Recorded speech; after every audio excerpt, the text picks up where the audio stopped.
The phone in your pocket holds a chip with billions of transistors, and each one cost you a rounding error. But to make that cheap chip, someone had to build the most expensive factory in human history, and its price has been exploding for 60 years. You know half the story already. Moore's Law.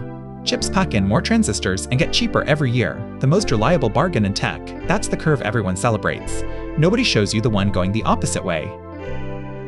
Meet Moore's second law, also called Rock's Law. The cost to build a cutting-edge chip factory roughly doubles every few years.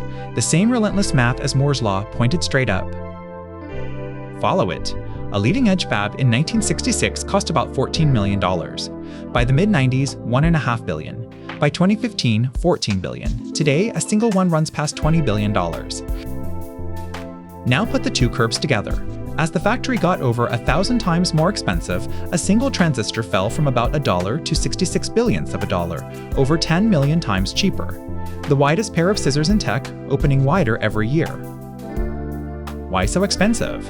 Inside sits a machine that prints with extreme ultraviolet light, the newest cost up to $380 million each.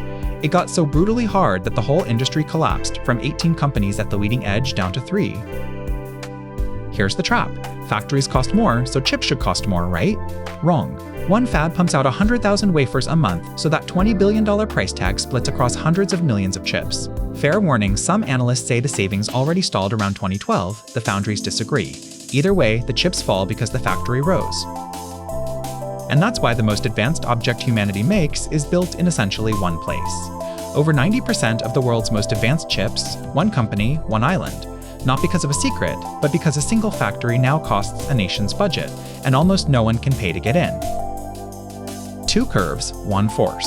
The chips got cheap enough to put a supercomputer in your hand, and the factories got expensive enough to redraw the world map.